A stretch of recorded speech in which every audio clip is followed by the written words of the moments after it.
Dear students, मैं doctor Ranveer Singh और आज हम बात करेंगे एल्कीन्स की केमिकल प्रॉपर्टीज़ के बारे में।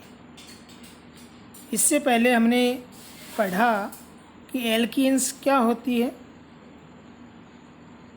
एल्कीन्स के निर्माण की विधियां कौन कौन सी है, एल्कीन की फिज़िकल प्रॉपर्टीज़ क्या हैं और एल्कीन्स की स्टेबिलिटी को या उसकी रिएक्टिविटी को हम किस प्रकार से डिफ़ाइन कर सकते हैं। अब हम बात करेंगे एल्कीन्स की केमिकल प्रॉपर्टीज़ के बारे में। केमिकल प्रॉपर्टीज़ का सिंपल मीन है कि एल्कीन कौन कौन सी रिएक्शंस शो करता है। इन रिएक्शंस के द्वारा हम किसी कंपाउंड की प्रोडक्टिविटी शो करते हैं कि उस मटेरियल से या उस रिएक्टेंट से कौन से नए पदार्थ बनाए जा सकते हैं। जब हम केमिकल प्रॉपर्टीज़ की बात करते हैं तो केमिकल प्रॉपर्टीज कौन से फैक्टर के द्वारा कंट्रोल होती है, केमिकल प्रॉपर्टीज़ को अफेक्टेड करने वाले कंडीशंस कौन कौन से हैं, उनके बारे में हमें पता होना चाहिए। जब हम केमिकल प्रॉपर्टी की बात करते हैं तो हम किसी केमिकल रिएक्शन की बात करते हैं, और केमिकल रिएक्शन का मतलब हुआ रिएक्टेंट के साथ कोई स्पेसिफिक रिएजेंट स्पेसिफिक कंडीशन में इंटरेक्शन करेगा और उस इंटरेक्शन का हमें स्पेसिफिक प्रोडक्ट प्राप्त होगा। यहाँ जब हम रिएक्टेंट की बात कर रहे हैं तो उस कंप्लीट रिएक्टेंट में स्पेसिफिक जो पार्ट या ग्रुप होता है वो उस समय किसी विशेष अभिक्रिया में पार्टिसिपेट करता है। जो स्पेशल ग्रुप होता है जो रिएक्शन में पार्टिसिपेट करता है मुख्य रूप से, वो उस रिएक्टेंट का फंक्शनल ग्रुप कहलाता है। जब हम एल्कीन की बात करते हैं तो एल्कीन में ये फंक्शनल ग्रुप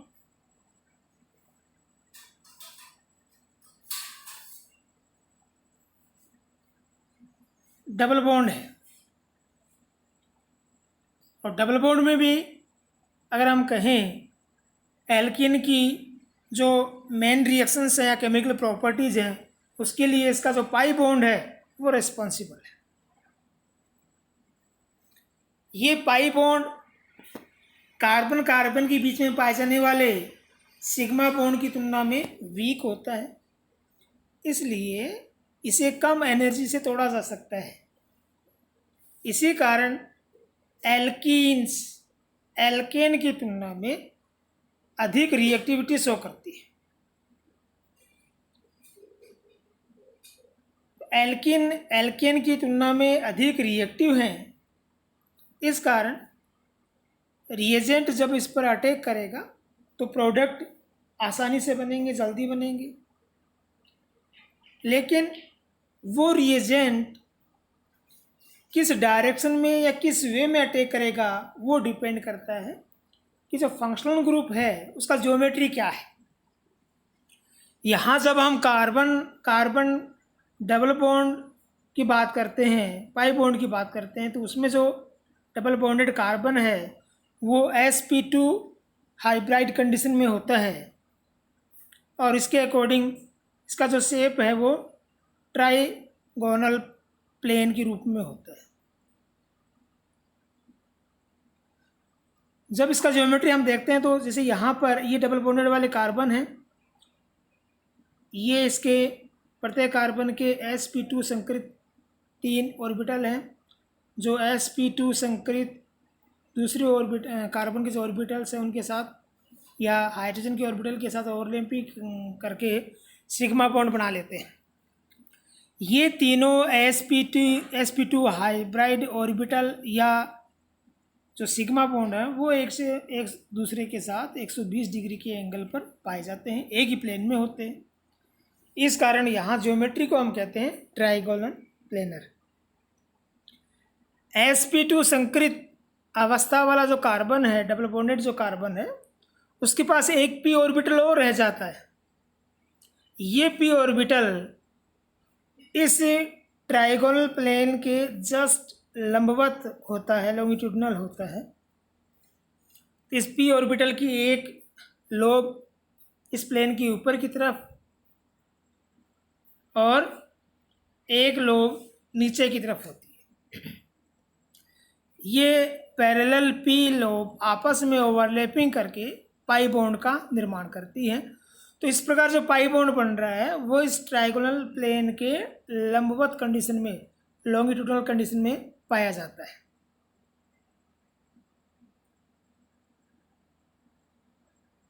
इसके अलावा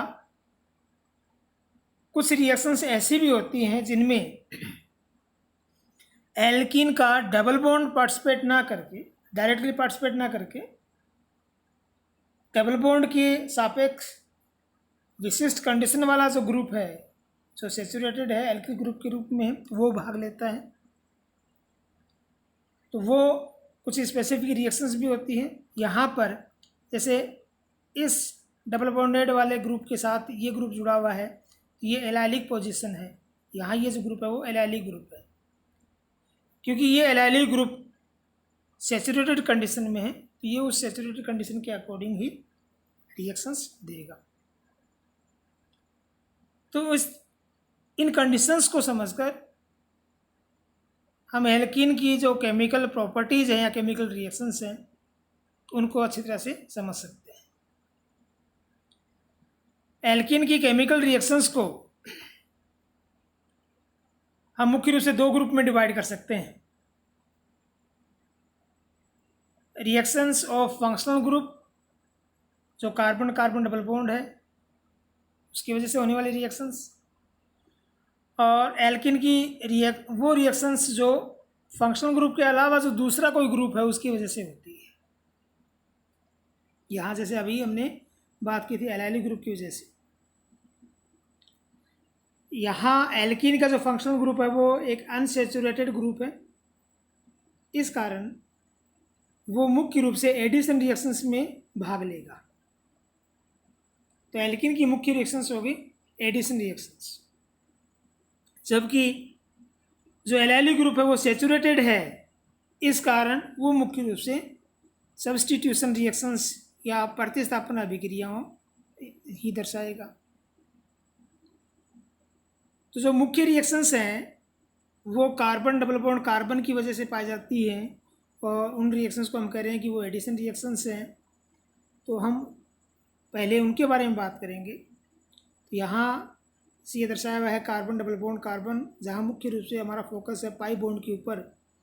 जो डबल बॉन्ड है उसमें एक सिग्मा बॉन्ड और दूसरा पाई बॉन्ड है।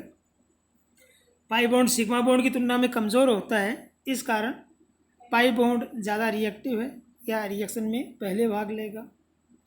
ये जो पाई बॉन्ड कंडीशन है ये इलेक्ट्रॉन रिच कंडीशन है। तो इस पाई बॉन्ड की वजह से ये जो एल्कीन है वो न्यूक्लियोफाइल या बेस के रूप में बिहेव करता है। जब ये न्यूक्लियोफाइल या बेस के रूप में बिहेव करेगा तो कोई दूसरा इलेक्ट्रोफाइल या एसिडिक ग्रुप इसके साथ अटैच हो सकता है, और इस प्रकार से एडिशन प्रोडक्ट हमें प्राप्त होगा। ये एडिशन प्रोडक्ट कौन सा प्राप्त होगा वो डिपेंड करता है कि हम कौन से रिएजेंट की रिएक्शन एल्कीन के साथ करवा रहे हैं और किस कंडीशन में करवा रहे हैं। उसके अकॉर्डिंग हमें प्रोडक्ट अलग अलग प्राप्त होते हैं। ये एडिशन रिएक्शन अलग अलग मैकेनिज्म से हो सकती है। फ्री रेडिकल मैकेनिज्म भी हो सकता है, या इलेक्ट्रोफिलिक जो एडिशन मैकेनिज्म है उससे भी हो सकता है। तो ये एडिशन रिएक्शंस बहुत अधिक संख्या में है, जिनका नेक्स्ट टाइम हम डिटेल में स्टडी करेंगे कि एडिशन रिएक्शंस कौन कौन सी हैं। आज इतना ही। थैंक्स।